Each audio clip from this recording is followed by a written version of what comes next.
पुराने किले मौत, हादसों, अतीत और रूहों का अपना एक अलग ही संबंध और संयोग होता है। ऐसी कोई जगह जहां मौत का साया बनकर रूहें घूमती हो, उन जगहों पर इंसान अपने डर पर काबू नहीं कर पाता।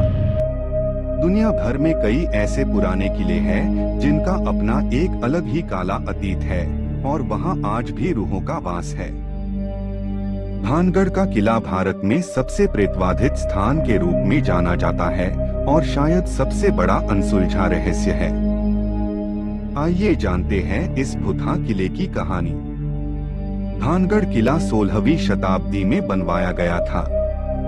इस किले को आमेर के राजा भगवंत दास ने बनवाया था। यह किला बसने के बाद लगभग 300 वर्षों तक यहाँ आबाद रहा। बाद में भगवंत दास के छोटे बेटे व आमेर के महान मुगल सेनापति मानसिंह के छोटे भाई राजा माधो सिंह ने इसे अपनी रिहाइश बना लिया। राजा माधो सिंह उस समय अकबर के सेना में जनरल के पद पर तैनात थे। उस समय भानगढ़ की जनसंख्या तकरीबन 10,000 थी।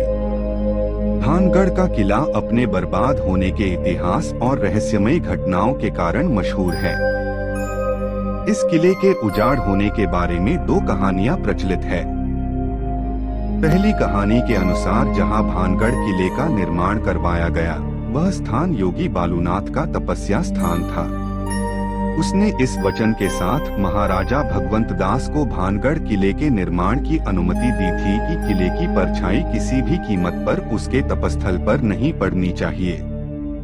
महाराजा भगवंत दास ने तो अपने वचन का मान रखा, किंतु उसके वंशज माधो सिंह इस वचन की अवहेलना करते हुए किले की ऊपरी मंजिलों का निर्माण करवाने लगे।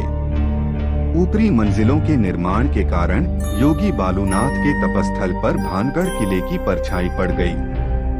ऐसा होने पर योगी बालूनाथ ने क्रोधित होकर श्राप दे दिया कि यह किला आबाद नहीं रहेगा। उनके श्राप के कारण यह किला उजाड़ हो गया। कहते हैं कि भानगढ़ की राजकुमारी रत्नावती बेहद खूबसूरत थी। उस समय उनके रूप की चर्चा पूरे राज्य में थी और साथ देश कोने कोने के राजकुमार उनसे विवाह करने के इच्छुक थे। उस समय उनकी उम्र महज 18 वर्ष ही थी और उनका यौवन उनके रूप में और निखार ला चुका था। एक दिन वह अपनी सखियों के साथ इत्र की दुकान पर गई। वो इत्रों को हाथों में लेकर उसकी खुशबू ले रही थी। उसी समय उस दुकान से कुछ ही दूरी एक सिंधु सेवड़ा नाम का व्यक्ति खड़ा होकर उन्हें बहुत ही गौर से देख रहा था। सिंधु सेवड़ा उसी राज्य में रहता था और वो काले जादू का महारथी था। कहते हैं वह राजकुमारी को पागलों की तरह मन ही मन में प्रेम करने लगा था। वो हर हालत में राजकुमारी को पाना चाहता था। इसलिए उसने उस दुकान के पास आकर एक इत्र के बोतल जिसे रानी पसंद कर रही थी, उसने उस बोतल पर काला जादू कर दिया जो राजकुमारी के वशीकरण के लिए किया था।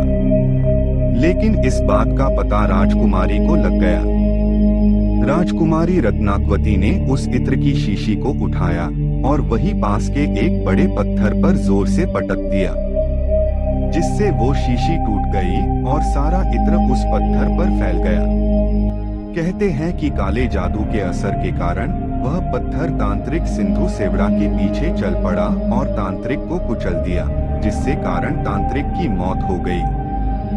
मरने से पहले तांत्रिक ने श्राप दिया कि इस किले में रहने वाले सभी लोग जल्द ही मर जाएंगे और वो दोबारा जन्म नहीं ले सकेंगे और उनकी आत्माएं इस किले में भटकती रहेंगी। कहा जाता है कि तांत्रिक के मृत्यु के कुछ समय के बाद ही भानगढ़ और अजबगढ़ के बीच लड़ाई हुई। उस युद्ध में सभी लोग मारे गए।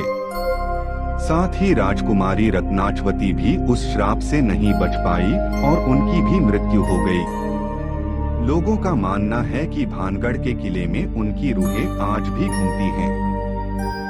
मरने से पहले तांत्रिक ने श्राप दिया कि इस किले में रहने वाले सभी लोग जल्द ही मर जाएंगे और वो दोबारा जन्म नहीं ले सकेंगे और उनकी आत्माएं इस किले में भटकती रहेंगी। लोगों की माने तो इस किले में रात में किसी के रोने और चिल्लाने की तेज आवाजें आती हैं। कई बार यहाँ एक साये को भी भटकते हुए देखने की बात कही गई है। इन बातों में कितनी सच्चाई है, ये कोई नहीं जानता। रहस्यमय घटनाओं के कारण पुरातत्व विभाग द्वारा भानगढ़ किले को भुतहा घोषित कर दिया है। किले के प्रवेश द्वार पर उनके द्वारा बोर्ड लगाया गया है, जिसके अनुसार सूर्योदय से पहले और सूर्यास्त के उपरांत किले में प्रवेश वर्जित है।